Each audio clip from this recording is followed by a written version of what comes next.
ॐ नमो भगवते वासुदेवाय। अतः सप्तमोऽध्यायः। श्रीशुक उवाच। एवं ब्रुवाणं मैत्रेयं द्वैपायनः सुतो बुधः प्रीणयन् इव भारत्या विदुर प्रत्यभाषत। विदुर उवाच। ब्रह्मन् कथं भगवतः चिन्मात्रस्य अविकारिणः लीलया चाभियुज्येरन् निर्गुणस्य गुणाक्रियाः क्रीडायाम् उत्तमोर्भस्य कामश्चिक्रीडिशान्यतः स्वदस्तृप्तस्य च कथं निवृत्तस्य सदान्यतः अस्राक्षीद् भगवान् विश्वं गुणमय्या आत्ममायया तया सन्तापयत्येतत् भूय प्रत्यभिधास्यति। देशदः कालदो योऽसौ अवस्थादस्वतोऽन्यतः अविलुप्त अवबोधात्मा स युज्येता जया कथम्।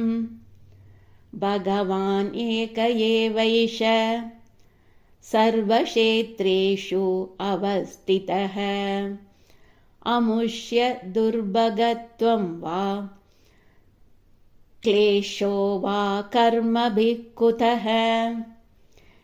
एतस्मिन् मे मनो विद्वन् खिद्यते अज्ञानसङ्कटे तन्नः परानुद विभो कश्मलं मानसं महत्। श्रीशुक उवाच।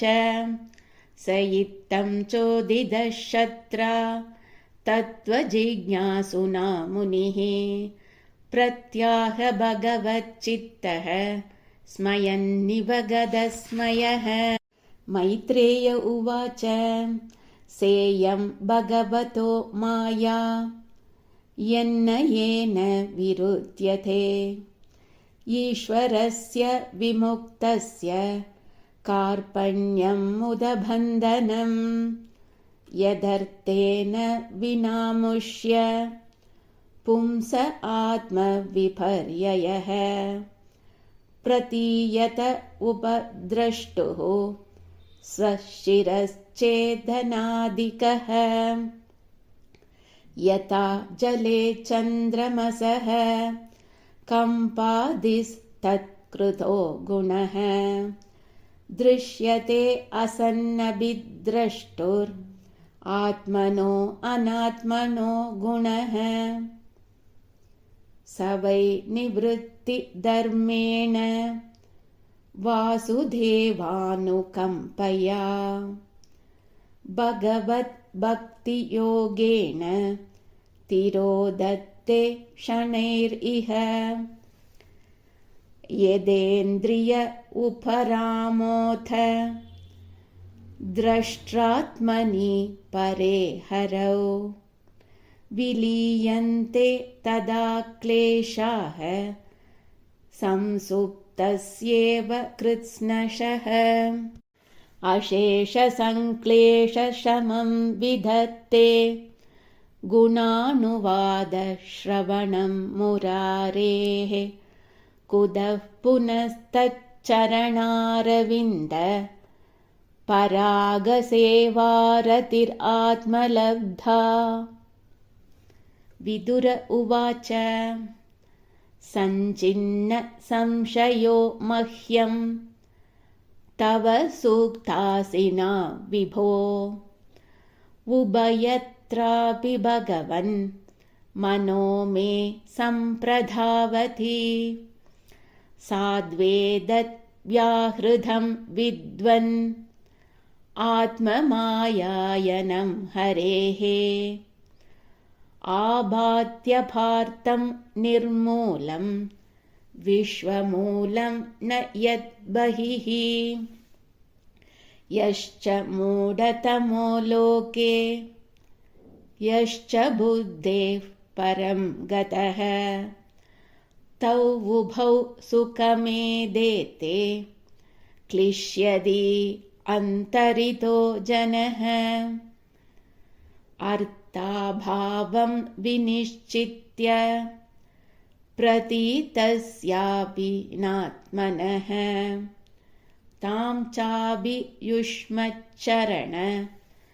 सेवयाहं पराणुधे यत्सेवया भगवतः कूटस्थस्य मधुद्विषः रतिरासो भवेत्तीव्रः पादयोर्व्यसनार्दनः दुरापाहि अल्पतपसः सेवा वैकुण्ठपद्मसु यत्रोपगीयते नित्यं देवदेवो जनार्दनः सृष्ट्वाग्रे महदादीनि स विकाराणि अनुक्रमात् तेभ्यो विराजम् उद्धृत्य तमनुप्राविशद् विभुः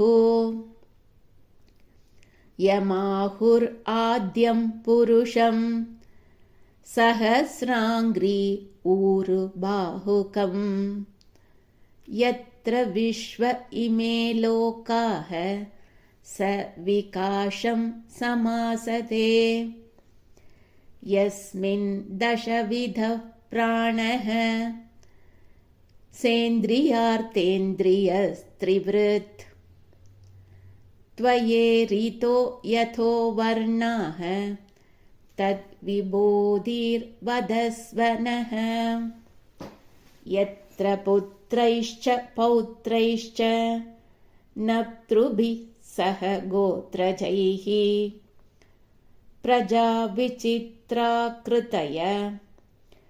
आसन् याभिरितं तथम् प्रजापतीनां सपतिः चक्लुपेकान् प्रजापतीन्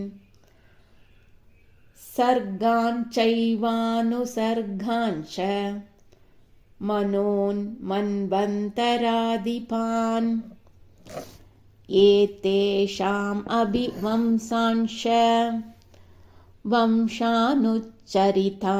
च उपर्यधश्च ये लोका भूमेर्मित्रात्मजासते तेषां सन्तां प्रमाणं च भूर्लोकस्य च वर्णय तिर्यङ्मानुषदेवानां सरीसृपपतत्रिणां वदनसर्गसंव्यूहं गार्पस्वेदद्विजोद्भिधाम् गुणावतारैर्विश्वस्य सर्गस्थिति अप्ययाश्रयम् सृजतः श्रीनिवासस्य व्याचक्ष्वोद्धारविक्रमम् वर्णाश्रमविभागांश्च रूपशीलस्वभावतः ऋषीणां जन्मकर्मादि वेदस्य च विकर्षणम् यज्ञस्य च विधानानि योगस्य च पदप्रभो नैष्कर्म्यस्य च साङ्ख्यस्य तन्त्रं वा भगवत्स्मृतम् पाखण्डपदवैषम्यं प्रतिलोमनिवेशनम् जीवस्य गतयो याश्च यावतीर्गुणकर्मजाः धर्मार्थकाममोक्षाणां निमित्तानि अविरोधतः वार्ताया दण्डनीतेश्च श्रुतस्य च विधिं पृथक् श्राद्धस्य च विधिं ब्रह्मन् पितॄणां सर्गमेव च ग्रहनक्षत्रताराणां कालावयवसन्तितिं दानस्य तपसो वापि यच्चेष्टाभूर्तयो बलम् प्रवासस्तस्य यो धर्मो यश्च पुंस उतापदी येन वा भगवान् तुष्येत् धर्मयोनिर्जनार्दनः सम्प्रसीदति वा येषां ये ददाख्याहि चानघ अनुव्रतानां शिष्याणां पुत्राणां च द्विजोत्तम अनापृष्टमभिब्रूयुर्गुरवो दीनवत्सलाः तत्त्वानां भगवन्तेषां कदिधा प्रतिसङ्क्रमः तत्रेमं क उपासीरन् क ऊस्विद् अनुशेरते पुरुषस्य च सन्तानं स्वरूपं वा परस्य च ज्ञानं च नैगमं यत्तद् गुरुशिष्यप्रयोजनं निमित्तानि च तस्येह प्रोक्तानि अनघसूरिभिः स्वतो ज्ञानं कुतः पुंसां भक्तिर्वैराग्यमेव वा एतान् मे पृच्छतः प्रश्नान् हरेः कर्म विविक्सया ब्रूहि मे अज्ञस्य मित्रद्वाद् अजया नष्टचक्षुषः सर्वे वेदाश्च यज्ञाश्च तपोधानानि चानघ जीवाभयप्रधानस्य न कुर्वीरन् कलामपि श्रीशुक उवाच स इत्थमापृष्टपुराणकल्पः कुरु प्रधानेन मुनिप्रधानः प्रवृत्तहर्षो भगवत्कथायां सञ्चोदितस्तं प्रहसन्निवाह श्रीहरये नमः श्रीहरये नमः श्रीहरये नमः।